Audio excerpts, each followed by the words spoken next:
श्वेता और आप देख रहे हैं टीपी 24 न्यूज़। आज विश्व आदिवासी दिवस के अवसर पर झारखंड के तमाम आदिवासियों के द्वारा रैली निकाला गया था। इसी तरीके से आज विश्व आदिवासी समुदाय के दीनबंधु सिंह के अध्यक्षता में आज बालीगुमा से लेकर सांची के बिरसा मुंडा चौक तक आदिवासी रैली निकाली गई थी। उन्होंने बताया कि आदिवासी अब जागरूक हो चुके हैं, आदिवासी अब अपने जंगल जमीन के लिए लड़ सकते हैं। आइए उनसे जुड़ने की कोशिश करते हैं कि इस अवसर पर वो क्या कुछ कहते हैं। आदिवासी हम बर्दाश्त नहीं करेगा।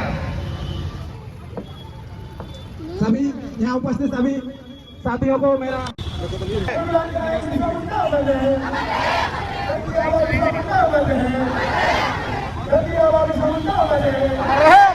हम लोग अलग अलग समुदाय है, सभी हम लोग एक मंच पर एक साथ एक बैनर तले निकल कर हम लोग एक एकता का परिचय देते हैं। क्योंकि आज जिस तरह का माहौल चल रहा है, कहीं ना कहीं हमारे ST एक्ट एक्ट होने के बावजूद, कैबिनेट होने के बावजूद भी आदिवासी जीवन में खरीद बिक्री हो, चाहे हम लोग का जैसे आदिवासी एक्ट होने के बावजूद भी हम लोग का कहीं ना कहीं थाना में महिलाओं से शोषण, विवाह से शोषण, कहीं ना कहीं बहुत तरह का ऐसा बात है जो हम लोग आदिवासी होने के बावजूद हम लोग को फायदा नहीं मिलता, न्याय नहीं पाता। तो आज हम लोग का सिर्फ रैली निकालने मकसद नहीं है, सरकार को ये भी बताना है जिस तरह से ग्राम सभा माध्यम क्षेत्र का आप उसको सख्ती से लागू करें। पैसा कानून है, पैसा कानून को मजबूत करें। ग्राम सभा पैसा कानून सख्ती से लागू नहीं है।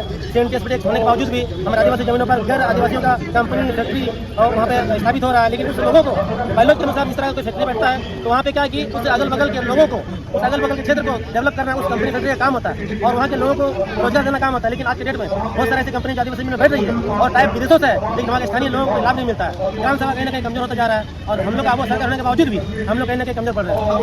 विश्व आदिवासी दिवस की हार्दिक शुभकामनाएं और साथ साथ सभी युवाओं को, आदिवासी युवाओं को आह्वान करना चाहता हूं कि आप एकजुटता दिखाते हुए अपना अधिकार, अपना मांग को रखना है। चाहे सरकार किसी की भी रही हो, हमेशा आदिवासियों को छला गया है, परंतु इस बार आदिवासी एकता मंच को हम लोग गठन किए हैं और इसका एकता मंच के बैनर तरह हम लोग इस जो शोषित आदिवासी की आवाज़ को बुलंद करेंगे और हम लोग उपेक्षा बर्दाश्त नहीं करेंगे। हम लोग अपना हक के लिए सीधा लड़ाई करेंगे। युवा तैयार रहें। युवाओं का एकजुटता इस साल का अच्छी भागीदारी नहीं है, उम्मीद है अगले साल इससे दुगना होगी।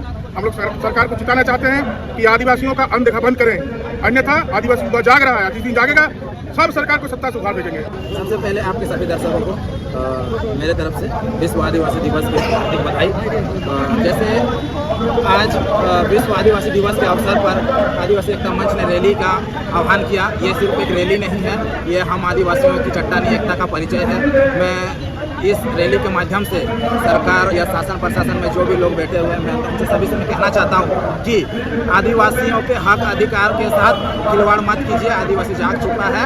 आदिवासियों के हक अधिकार को अगर छीनने का काम करेंगे तो आदिवासी तीर धनुष के नोक पे अपना हक अधिकार लेने जानते हैं। और अभी जैसे आदिवासी बहन बेटियों के साथ जिस तरह से अत्याचार बढ़ रही है, उससे मैं सरकार को कहना चाहूँगा कि अविलंब ऐसा कुछ नियम कानून लाइए ताकि बहन बेटियों के प्रशासन द्वारा जो पुलिस से बर्बरता होती है उस पर रोक लगनी चाहिए। और सरकार को हमारे जल जंगल जमीन को सुरक्षित करने पर कुछ बड़ी कदम उठाने की जरूरत है। धन्यवाद।